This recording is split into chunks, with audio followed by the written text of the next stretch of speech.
This week on PREVIEWSworld Weekly, we discuss the Savage Avengers, the best Star Wars comic book storylines, and Mike Kennedy and Lisa Wu from Magnetic Press join us. It's all happening right now on PREVIEWSworld Weekly.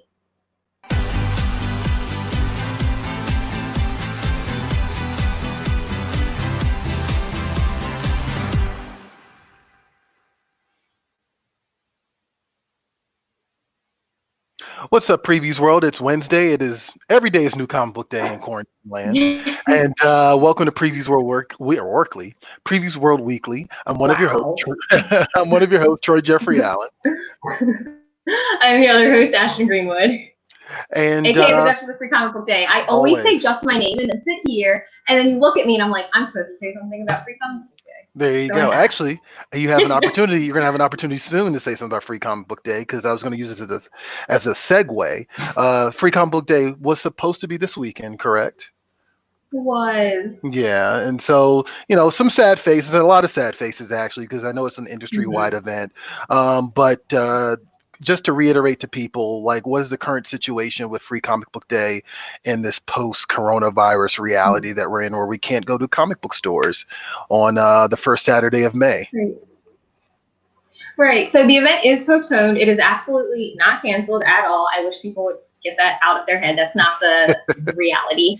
Right. The event is postponed. We are going to reschedule it. We are currently eyeing a late summer date, although no specific date has been hammered down yet. But we do have the books. The books have been printed. They are at the Diamond Warehouse. We just need a safe environment for all of us to be able to celebrate. And so when we finally do select that rescheduled date, you will be able to find that on the official Free Comic Book Day website. It'll be on our Facebook, Twitter, and Instagram as well. And if you're signed up to get the Free Comic Book Day newsletter, it'll go straight to your inbox. There you go. And, of course, the absence of Free Comic Book Day forced a lot of comic shops to get creative. A lot of people decided to do something for the first of May, the first week of May, the first Saturday in May. And it just so happens that Collector's Paradise in California did a stay-at-home Comic Book Day. And a regular of theirs is somebody that you know, somebody that I know, that we've both met, and I know you're a fan of his work, Mark Waid, decided to offer up a little something special to the people who were participating in this Free Comic Book Day / stay-at-home Comic Book Day, because the deal here is that you would get your books through curbside, but you're not coming into the store, right? So Mark Waid offered the first 50 people, he was going to pay a portion of their subscriptions at the local comic shop. He did that, and I'm sure that made a nice discount Comic Book Day, I guess I should call it, for a lot of people. Yeah. Actually, there's been a couple of things that have been some cool charitable things that people have been doing for the last couple of weeks. Donny Cates paid for the subscriptions at Austin Books and Comics in Texas, and Dragon's Lair in Texas. I love the fact that there's always at least a comic shop somewhere in some state called Dragon's Lair, no matter where you are. Right. Then on top of that, Kevin Smith. Now, of course, Kevin Smith is a film director. He does all these great college talks, but he also runs a comic book store called Jay and Silent Bob's Secret Stash in New Jersey, and he paid off the pull list or the subscriptions for all of his subscribers at his comic book store too, just to kind of, I think it's really it's just really to keep people reading. You know what I mean? Just keep them keep the habit going, because out of all the habits you could have, comic books are actually pretty good.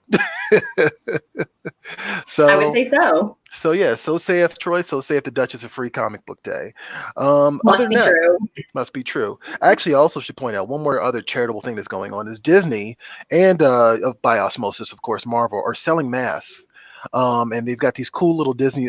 They've got masks for all the different subcategories of the Disney empire, if you want to call it. They got a little bit of the princess stuff, a little bit of Star Wars stuff, but the Marvel stuff is the Marvel masks are going to charity, and Disney is going to donate 1 million of the mask on top of that, and then they're also going to pay out $1 million to MedShare, which makes medical equipment on top of that. So, nice things. We like nice things, don't we?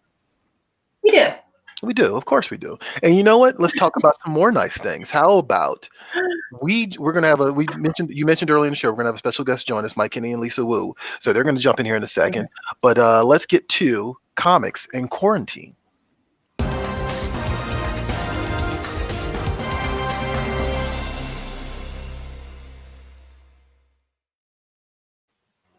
So you guys are probably like, well, what is comics in quarantine? I think it's pretty self-explanatory. If you haven't been watching the show, if you haven't been following the hashtag on social media, it's basically, look, I'm an avid reader. I am a comic book addict. I have books up here that are still in shrink wrap, and I know for a fact that now is probably the best time for me to read them, because once things get rolling again, it's going to be hard to like just play catch. I'm just going to be playing catch up like I always am. So I just so happens that we're doing comics in quarantine, and this week we're being joined by two special guests. We have Mike Kennedy from Magnetic Press and Lisa Wu from Magnetic Press. Hi. What's up, guys? How you doing? Hey. Good. How are you guys surviving quarantine land right now? Like, are you guys hunkering down? You're making good use of your time? Yeah, I'm using the time to figure out how to get all my computer stuff set up so I can do a Zoom where the microphone works. That's important. Laggy. That is important, especially for right now. So Yeah. I'm gonna tell people right now, bear with us, because we were having a few hiccups before we started recording. So far, so good. So far, so good. And nobody. Oh no, Ashton! Don't touch. Oh yeah, no, Ashton just disappeared for a second. Oh no. I don't know what happened. My computer lagged. It's okay. Like, It happens. this is the reality of it. But I actually wanted you guys, and either one of you can go, or you can both kind of like switch hit on this. Why don't you tell us a little bit about Magnetic Press? Because I want to point out something real quick. I have this little spinner rack here, and I have a bunch of Infinity 8 that I'm supposed to be catching up on right now. And that is definitely thanks to my comic shop, Alliance Comics and Games in Silver Spring. So I am a fan of Magnetic Press. Excellent. But I wanted to know, just for the people who don't know, what is Magnetic Press? What is your mission statement? What is your goal? Lisa, you want to take that? No, I'll give it to you. You founded it. Okay. You select all the books. I mean, I don't know if it's so much a mission statement, but I mean, you know, we talk about world-class stories that stick. You know, we bring a lot of titles from a lot of authors from around the world. I mean, yes, I guess you could say they're foreign titles, but it's also just titles from creators everywhere. I mean, there's just some really great, talented voices. I mean, all over the place. We've got books from Italy, France, Spain, China, Brazil, which is not to say that, you know, we're only an import place, but, you know, we just like to bring stuff over, and we just like to introduce talent from wherever they're at to this North American audience, just because there's just so much good stuff out there that otherwise people around here wouldn't even know about. You know, and I got to say, as someone who I fell out of love with comics like in the late 90s, like I think a lot of people did.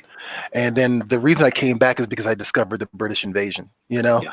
And so because of that, I started to discover European comics. And then, like, of course, I started to find out more about manga. I already knew what it was. So I really love what you guys are doing, because you're just kind of exposing the American market, like you said, to a diverse range of books. I mean, I could not shut up about Ghost Money. Yeah. For like months. As a matter of fact, I think there's a video on our YouTube page of me just talking it up for like a good 6 minutes. So yeah, Magnetic Press. Awesome. I love it. So we're doing comics in quarantine here. And so what we do is we do recommendations. That's kind of what we do here. Like, everybody's stuck at home. Everybody's going to play catch up on the pull box, or even like, you know, they're going to find some curbside options from a local retailer. And I wanted to know, what do you recommend? So I'm going to start with you, Lisa. What do you recommend that people should pick up? What are you reading right now? Right now, well, I just want to give you guys some background. I'm actually new to Magnetic Press. I started back in December, and I feel like Mike and I, for the first time, we've been working together, and the first time we ever met face to face was actually at Comics Pro in February. Okay. So, as I am learning a little bit more, I'm actually going through a lot of what most fans are getting introduced to Magnetic Press. So I'm actually doing a lot of reading from past books from Magnetic Press right now. Nice. So things like this one is the one that I actually highly recommend. It's about Gaia. It's something that's very important to me that Magnetic Press actually publishes. It's a kid book, but it addresses a lot of really intense topics, because it's about Shanghai in 1937, and Shanghai was being invaded. So it's got two kids developing friendships during wartime, and it's just beautifully drawn and beautifully told. And there's even the backgrounds, you can tell they did amazing research. I actually showed this book to one of the art curators at the local Asian museum in New York City, and he was just blown away by the detail. I love that. Yeah. So it's really great. No, that's awesome. Like, yeah, I love the historical books. I've actually joked that I've discovered more history through comic books and like graphic novels being released over the last 10 years than I did in high school. So what about you, Ashton? What do you recommend? Archie, go ahead. Okay, whatever, shut up. So, surprise, it's Archie. There you go. Also about wartime, so at least one theme. And so it takes place, obviously, during World War II. And I have to admit, when I first got my hands on this, I didn't read it all the way through because it was kind of upsetting. I don't want to say like so upsetting, but it's very honest, and it's a very hard pill to swallow, especially if you're like a big Archie fan, because it takes these core 4 characters that you know and you love and that you're used to seeing in like really goofy circumstances and completely grounds them in the seriousness of the situation. And, you know, it sends Archie and Reggie off to war. They enlist. Jughead stays back in Riverdale. And so then it's him and Betty and Veronica trying to come to terms with, you know, what this means for their friends, what it means for Riverdale, what it means for the fate of Archie and Reggie, and not all of them make it out alive, which is unfortunate and actually the reason why I didn't make it to the end in the first place. But it's a good taste of reality in a way that feels accessible because it is characters you know so well. And with this particular trade, the cool thing is it's got like all of the different variants in the back and like goes through all the different like ways they were drawn and stuff, which is super cool, and I love that. So yeah, that is my pick. Nice. I will always suggest Archie. And we're gonna get a Mark Waid trifecta lately. We mentioned him at the top of the show. We're mentioning him now, and I'm gonna probably mention him a little bit later. But Mike, what about you? What do you recommend? What do you think people should be comics and quarantining with? Well, I mean, I could definitely push all the Magnetic books. I think there's something in our catalog for everybody. Yeah. As far as like what I'm reading, I mean, kind of like Lisa, I when I got time to read, I'm usually reading new stuff to decide whether or not we should bring it over. So, I mean, I'm reading a lot of foreign material. But when I am reading American books lately, like I am trying to catch up on, it's a lot of Image books. It's like Nathan Fox's The Weatherman, Isola, books like that. I mean, I think that's one of the reasons why I like Image is because they're not doing the superhero stuff. Like the European market, you know, there's not a superhero to be found. And I think that's just, that's where I like to live, I guess. Yeah, it's just a very American concept, I know. Yeah. And, you know, I'm in the mood for superheroes. I'm not going to sit here and say I'm never in the mood for superheroes. I definitely am. But it's always nice to kind of experience the format from a different perspective, I think. And to see what other people are just doing in other countries, like how the concept of comic books translates differently, which is what I love about Magnetic Press. Yeah. Well, it's interesting how, I mean, you go over there and like some of the biggest comic shops over there, like Album, I mean, it's just a ton of American comics. I mean, so, I mean, they do appreciate the superhero stuff over there, but then they will kind of take the tropes and the concepts behind them and do something not cape or tight bound, you know, like kind of like Claw. I mean, we've got this book Claw that, I mean, I think it would appeal to a superhero fan base here, but it's not really a superhero book. There are no capes and tights. I mean, I guess there's a sequence where he does put on a mask and tights, but that's just a brief section. But the rest of it is just, you know, take the superhero power concept, but do something a little different with it that's not, you know, superhero-ish. Yeah. And I've since I've been learning more about Magnetic Press and looking at a lot of the old books that they've published, it's amazing how much art style is actually out there and the melding art styles into the same comic. It's just amazing to see. It really is very much a very global kind of like, well, I don't want to say melting pot, but that's what it is. It kind of just melts like maybe Italian, French, and then Japanese all in one book. Is just amazing. It reflects the world culture. Yeah, right. reflects America today, which is like this mix of people. Yeah, right. So many of these European artists are already super popular doing Marvel and DC books. I mean, we published what, 3 or 4 books by Bengal in our first year, and I think within a couple of months, DC had him on the hook, and then he jumped straight from DC to Marvel, and then he's working with Rick Remender on Death and Glory, and it's like I can hardly get him on the phone anymore. But I mean, there's so many talented artists just from everywhere. Marvel and DC are putting a lot of them to work, but there's a lot of work that they've already done in other countries that people here haven't seen. No, absolutely. No, it's funny you mentioned like you mentioned the talent. I enjoy discovering new talent. Like I want to find somebody that I can follow. Like when I see their name attached to something that I want to read. And I recently discovered that apparently I really like, and I might butcher his name, Dominic Bertel, who does Ghost Money Infinity 8. And like once I ended up kind of down a rabbit hole about a few months back, just trying to figure out who he was. And I was like, okay, this guy is like established. Like I'm just discovering for the first time. I'm late to the party.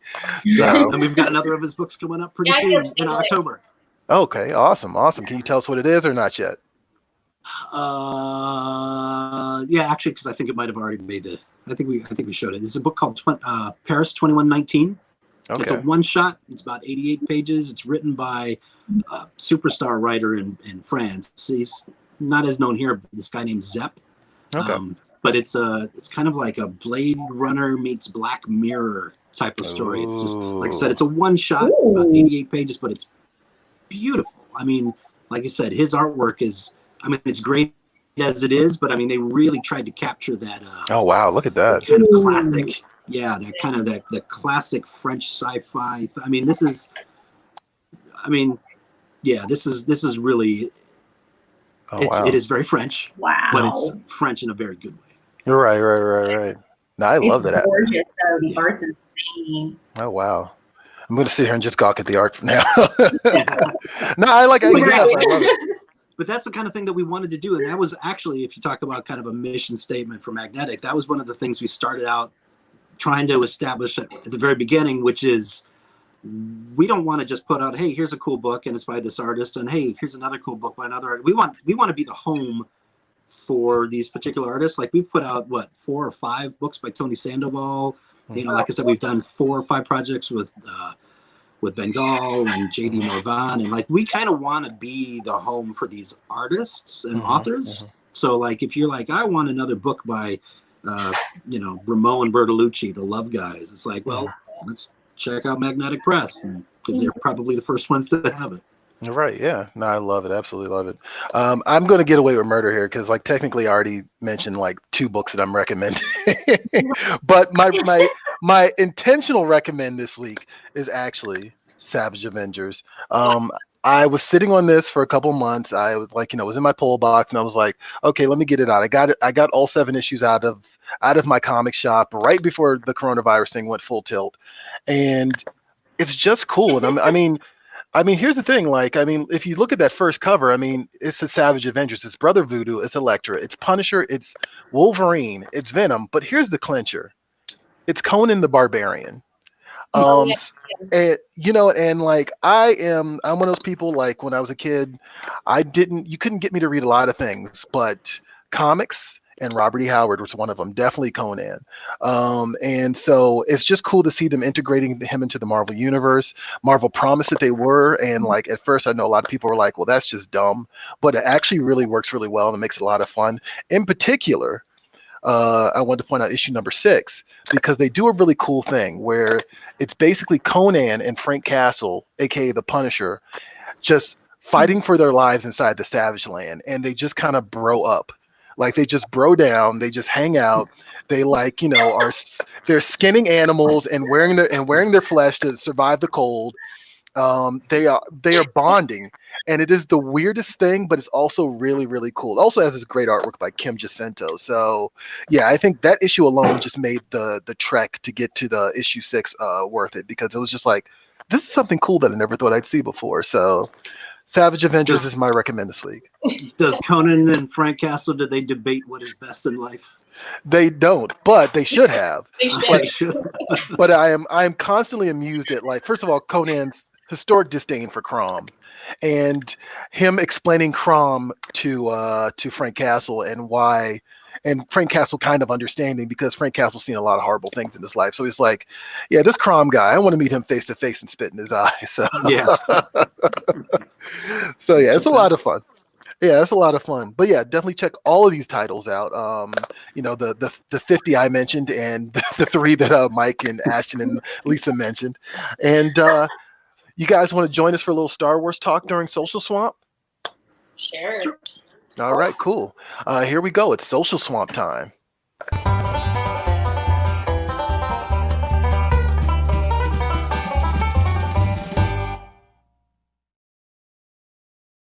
I love all these music and transitions.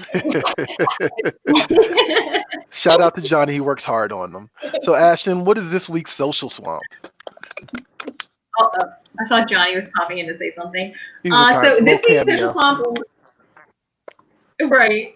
We asked you to tell us what is your favorite Star Wars comic book storyline. Which, respect, I'm here for it. So I guess we'll jump right into the answers. So from Butters Nelson, solid name, he said Star Wars Shattered Empire. And so this introduced some cool ideas that sadly were not really explored in the new movies, which is okay. Mm-hmm. Dwayne Thomas said Vader versus Maul from Star Wars Tales. Awesome story. Also Shadows of the Empire, which I'll come back to. Dash forever. Scott Greengold said Vader down because it has the greatest single scene in any Star Wars comic. Mark Anakin being very Anakin. Said, okay. Mark Oxley said, altogether dopey, but my 7-year-old self will always have a soft spot for this one. There you go, the classic Marvel Star Wars series. Mm-hmm. And then finally from James Anders II, he said, I'm very old school collecting the Marvel series in the 70s. I really dug a lot of the Dark House stuff with Crimson Empire, bring a personal Dark Horse, stuff with Crimson Empire, bring a personal favorite. I don't know. I can read, I promise. Actually, that's on him. He kind of spelled it wrong. That's okay. Actually, speaking of Dark Horse, Mike, you've done some Star Wars comics. You've written a few, haven't you? I did. Yes, Yeah. Those were fun days. How did that come about? You did Underworld and you did another title. You did more than 2 books, didn't you? Yeah, I mean, Underworld was a 5-issue series. I did Qui-Gon, Obi-Wan, 2-shot, and then a couple of short stories for their anthologies, Tales and Clone Wars and stuff. So I've done a bunch of shorts, but those are the 2 kind of longer form adventures. Awesome. They were fun. I was doing other work for Dark Horse at the time, and they just I like that cover. Yeah, at one point, Randy Stradley and Dave Land, who were running the line, they were just like, hey, you want to work on this thing? You want to write this thing? I'm like, hell yes. Right. I'd imagine that's a hard offer to refuse. Yeah, exactly. Yeah. Well, especially the very first one. The first one was Underworld, which is like, do you want to write a story that includes Han, Lando, Boba Fett, all the bounty hunters all together? I'm like, right. How much do I have to pay you to do that? Right. Right. I love it. Yeah. So we were going to go around the table or around the whatever this is and kind of like give our own personal favorite Star Wars stories. I think Lisa's going to throw a monkey wrench in our plans, but Ashton, I'm going to start with you.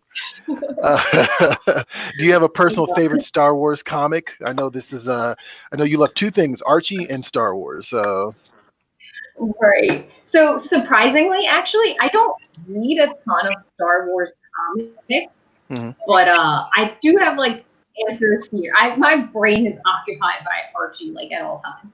I do have 2 answers. Have they done an Archie? So firstly, they should. No, and they need to. They've done like Archie Batman. They've done a bunch of stuff like Archie Star Wars. I would die and go to heaven. To answer the immediate question, I really like, I know it's not a comic book, but I like Shadows of the Empire. I have like a weird obsession almost with Prince Shizor. And part of me wants to see him materialized in the movie, but part of me is like, please don't mess him up, because he's like a non-canonical character at this point. But I love a mob boss. In terms of actual comics, I loved the Darth Vader #1 relaunch that Marvel put out a few months back, and I think I even brought it up on a previous episode of PREVIEWSworld Weekly, where Darth Vader, like right after Darth Vader tells him that he's his father, and he falls down the shaft, and Vader kind of goes through this sequence of like events that led him to this point, and all of his relationships, like with Obi-Wan and with Padme, and he's kind of trying to sort out like what those things meant, why Luke didn't want to like join him on the dark side, and kind of like unpacking his emotions through these series of flashbacks, which I loved, because Darth Vader is completely, fully actualized by the time you meet him in A New Hope, and so you don't ever get to see like any of those emotions that he kind of fights against, because he doesn't really seem conflicted at the time. So I love that he actually was. There you go. No, I remember. Yeah, I think actually, we saw the preview pages because they came across our table, and we were both like, yeah. What about you, Lisa? What is your favorite Star Wars comic, or not at all? I have anyone that I can think of. I think I read maybe like 1 or 2 Star Wars comics, maybe like 5 years ago. So sadly, I'm not up to date. And also the last 2 years, I've been in grad school and working full time, so I've not had a chance to really get my comic book geek on. Recently, I did watch The Mandalorian, thanks to the quarantine, actually. A chance to watch that, and that is fabulous. I hope they do a comic about The Mandalorian, because that would be fabulous, because it actually goes back to the whole, Western in space. And I feel for a lot of the new movies or what I've seen, it's kind of lost that, and the music, oh my gosh, is perfect. So yeah, actually, I'd be shocked if there's not a Mandalorian comic in the near future. I'd be absolutely surprised by that. I'm going to give mine real quick, and then I'm going to kick it over to Mike. But mine, actually, I think it always surprises people when I say this, is actually Mark Waid and Terry Dotson's Princess Leia. Which I think is actually an excellent book. Marvel had a big Star Wars push when they got the license back, and out of all the books that came out during that initial stretch, the Princess Leia one was the one I liked the most. And I think one of the bigger lies about the Star Wars universe is that George Lucas had a master plan. Like, I think he had an idea, but not a master plan. And the reason I say that is because even as a kid, the thing that bothered me a lot when I watched A New Hope was that after seeing her entire planet getting blown up, it is never mentioned again in Return of the Jedi or Empire Strikes Back. Like, Princess Leia watches the destruction of her entire planet, and she's just kind of over it by the time the end of New Hope. Out of mind. How to stay out of mind, exactly. And it's what Mark Waid does with this book is awesome, because he comes back to it. And so her whole thing is that she's trying to preserve the culture of Alderaan. And it's really interesting because not only is she just trying to, like, she's meeting people who are like on other planets who are from Alderaan, who are there for like diplomatic purposes, but she's also trying to preserve specifically the art of Alderaan, which is like kind of like spread out all over the universe. And she ends up hanging out with this X-wing pilot, and it's just a fun adventure. I read it, I hear Carrie Fisher. Like, Mark Waid really nailed this out of the park. So yeah. I absolutely love the Princess Leia comic, and every time I mention it to people are like, "Really?" I'm like, "Yeah, it's just good. I don't know what to tell you." I love the premise, because I didn't know that's what it was about. I would actually read that. Right, exactly, right. Like, you it just. should. I'm going to. Right. No, I mean, that is true. Like, I mean, it's actually funny enough. It feels like time is even shorter when you're working from home, but what about you, Mike, to round off this conversation? Do you have you can mention yours, of course, but do you have any favorite Star Wars comics that you remember or recall? Yeah, I mean, I'm probably going to be reaching pretty old school, but I think if I had to pick out my favorite stretch, it would be Walt Simonson's run on the original Marvel comics. I think that was like what 49 through 60 something. But I don't know. For me, those just like that. Actually, that maybe it was just when I started reading comics, but like that hit me right at the right time where, like, I had a mail subscription, so they were coming in. Oh, we lost the voice.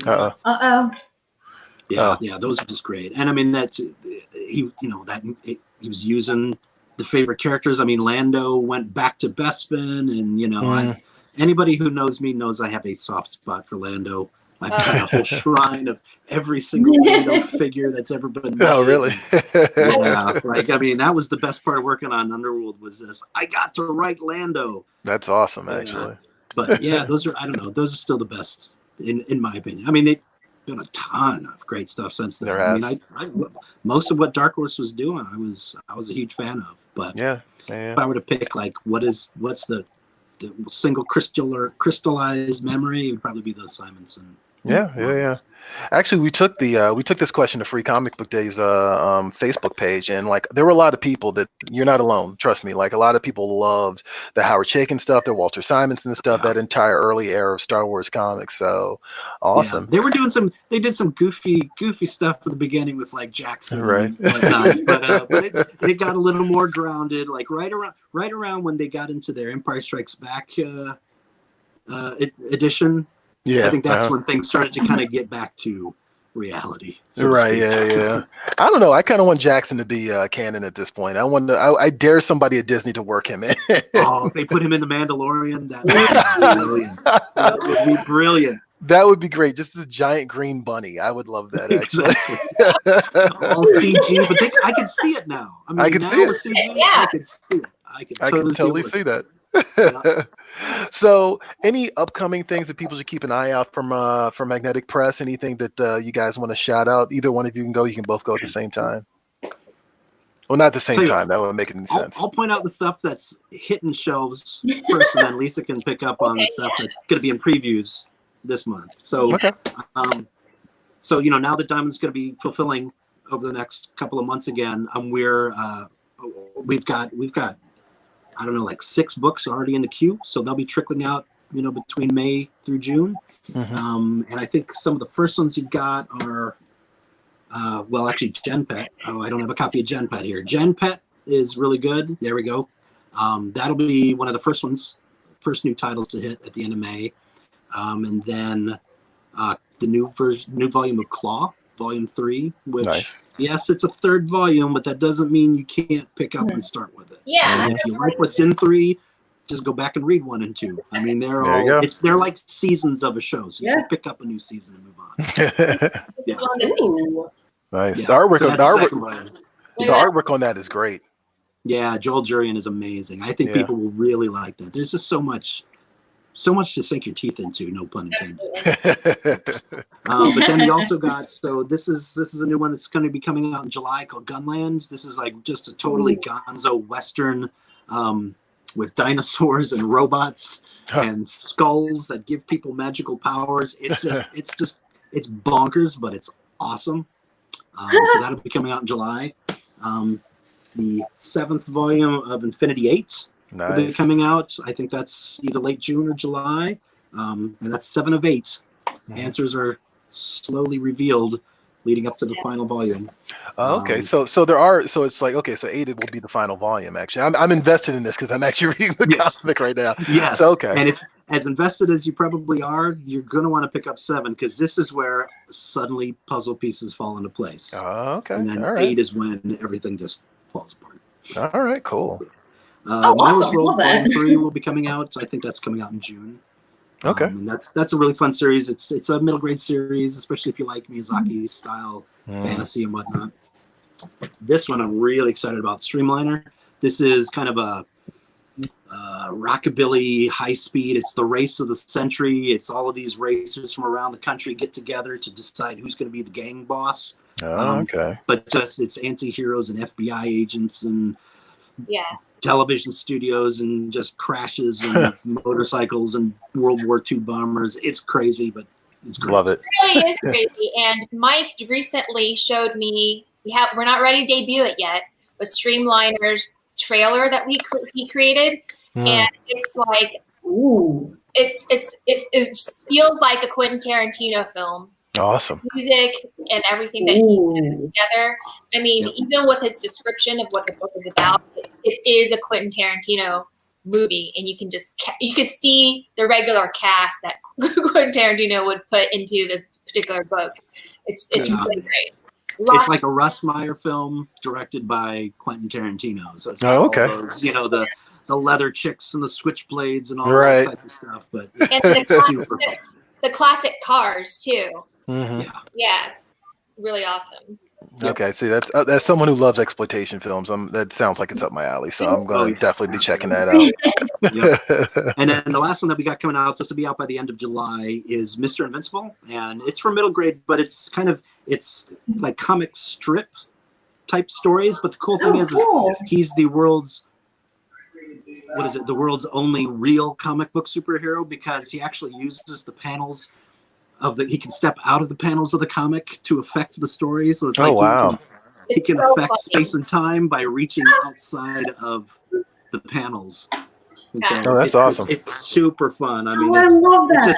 It's fun to just kind of trace the logic of, wait, but if he reached over there, that hasn't happened yet. And I think it's kind of a fun activity book for kids, but it's also just really super creative in how he's like, how is he going to get out of this? Oh, he's just going to reach back in time by reaching into the last panel. And it's just, it's really, really super creative. That's very inventive. I love that, actually. Yep.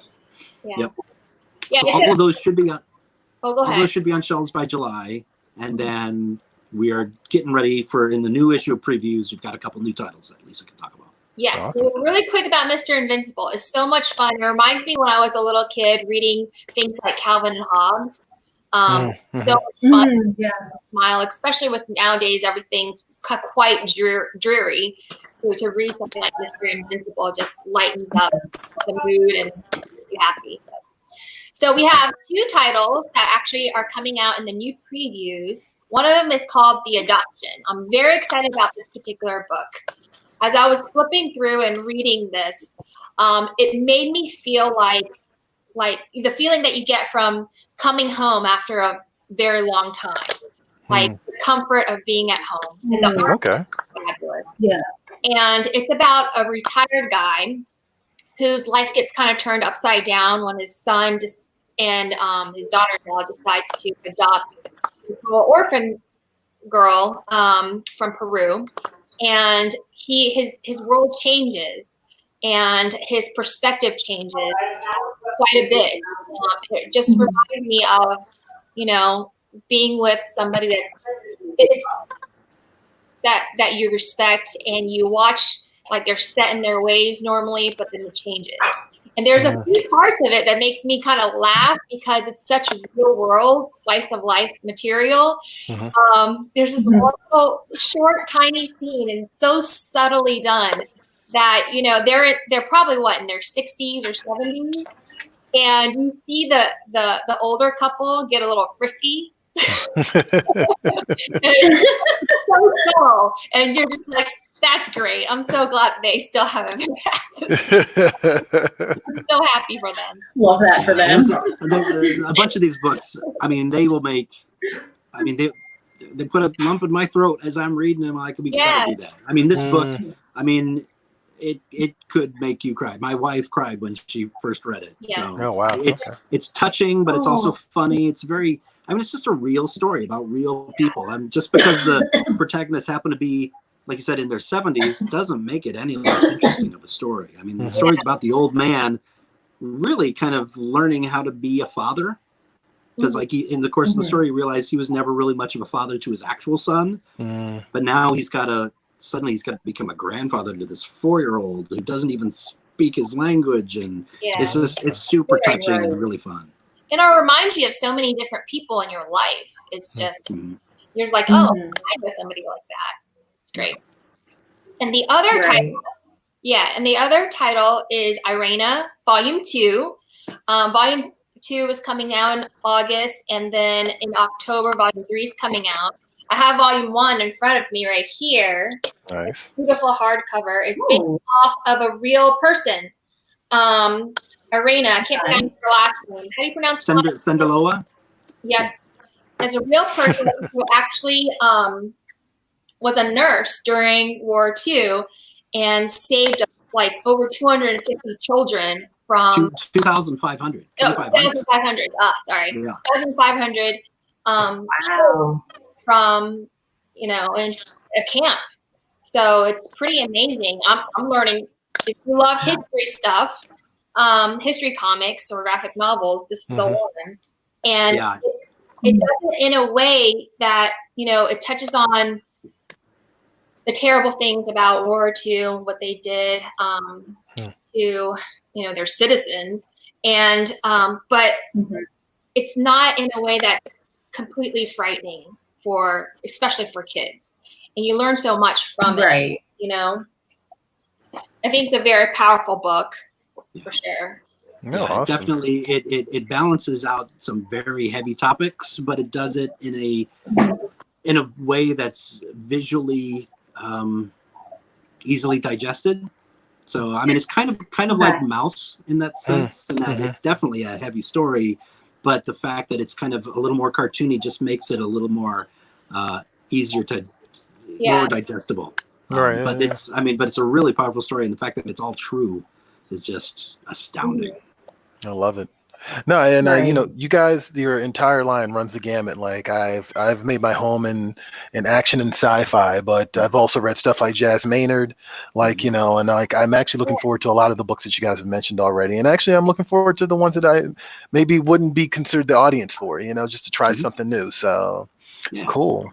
That's what we want to. We just want to bring new things to different people and have people try new stuff, because I mean, you never know when you're going to find your next favorite new genre. I don't even know if you could categorize a lot of our stuff into genres. I mean, right. Diamonds, we gotta put together like comps and like, well, what is this similar to? Is this what genre, what category? And like some of these things are really hard to categorize. Yeah. No, actually, no, I want to actually ask you this real quick. This is totally a personal question. There's a show on HBO right now that reminds me exactly of Infinity 8. Have you seen this? Yeah. What is it? Avenue? It's the guy 5? From. Yeah, Avenue 5, right? Yeah, which even has a similar title. It's so weird. Like I watched the first episode and I was like, "Wait, this is Infinity 8," and then I realized it was called Avenue 5, and I was like, "Okay, this is just a little too much of a coincidence." There's a part of me when I first saw those trailers, and I love the show, by the way. I thought it was. It's a funny show. Yeah, I had to just wonder if at some point those writers didn't come across an Infinity 8 copy, copy somewhere. Oh yeah. Okay, as long as I'm not the only one, because I just thought that was super suspicious for a second. But I picked up on that too. Lisa, Mike, thank you very much for joining us on PREVIEWSworld Weekly. We look forward to having you guys back on. Hopefully, we'll have you guys on in person and not, via StreamYard. But yeah, again, thank you very much. And all of the Magnetic Press books are available at your local comic shop. And as Lisa mentioned, there's a ton of cool ones coming up in the upcoming previews, which is still coming out. There's a new previews coming out. It's going to be an April-May issue, but it's coming out. So definitely look for Magnetic Press in the Lion Forge section. I think it still is. No, we're in our own section now. Oh, they're in their own section. Yep. Okay, so there you go. In their own section. Definitely look forward to that and definitely check that out. So cool. And I think that's about it for us, actually. Real quick, I want to remind people that we have Previews Game Night every Tuesday and Thursday. Ashton, we had a fun one yesterday, didn't we? We could not stop laughing. It was ridiculous. It went a little off the rails at one point. Oh, it definitely went off the rails. I think that's kind of the joy of it. It's like it's not scripted, and we get to. You never know who's gonna say what, because we're not. We don't have a bullet point list of things we need to talk about. It's just what the first thing that comes to mind. And Natasha is a foul mouth, so there is that too. Also, tomorrow, Friday, there's a new episode of The Panel with Anna Mia. She's doing a thing called The Panel Presents Comic Talk, where she has a special guest on every week. And this week's guest is not just a comic star, but also a movie star. It's Mr. Kevin Graveau, the guy who brought you Underworld, and also he's in Underworld. He also created the Blue Marvel at Marvel. He did a series for DC Comics called Amazon. So definitely keep an eye on that. I'll be there. Ashton will be there, and Anna Mia will be there. Oh, you know what? I'm sorry. I said Kevin Graveau. I actually just spoiled something. Sorry, guys. It's not Kevin Graveau. It's Ken Lashley. Sorry about that. I apologize. I feel like that's racist somehow. I apologize, guys. Regardless, can't take you anywhere. It can't take me anywhere. It is Ken Lashley, the artist of Spawn, the guy who actually created the Black Panther interpretation of Shuri. He's a great interview, and he's doing some cool stuff for the comic shops in Canada. So definitely tune in tomorrow and check out. Join me, Ashton, and Mia, as we talk to Ken Lashley about Spawn. And you know what? I'm going to shut up now because now I've just embarrassed myself. How about that? That's it for Previews World Weekly. Okay, let's do comic shop shout out. No. Yeah. Okay, there you go. Yes, I'm a mess now. I don't know what I'm doing anymore. Okay, Troy's done talking for a while. We're going to do comic shop shout out. This week's shout out comes from Michael Hughes, and he's shouting out Peter, Justin, Jesus, and Michelle of Gotham Newsstand in River Military, Alamo City. Hey, go ahead. That's right. San Antonio, Texas. Act like you know it. Remember the Alamo. Anyway, if you want to have Ashton representing like old wars, okay. I'm on a roll today. Just let it happen. If you want us to spotlight your comic shop, find us on social media and tag your shop, and then also use the hashtag #SupportYourLCS, and we will find it. We will spotlight you, and it'll be great. I'll find a war reference to make. There you go. Whether it's Star Wars or the War of 18, whatever, she's on it. So okay, that is it for Previews World Weekly. I'm gonna get out of here before I flub anything else. I've been one of your hosts, Troy Jeffrey Allen. I'm your other host, Ashton Greenwood. And we will see you guys at the spinner rack. Catch you later. Hey.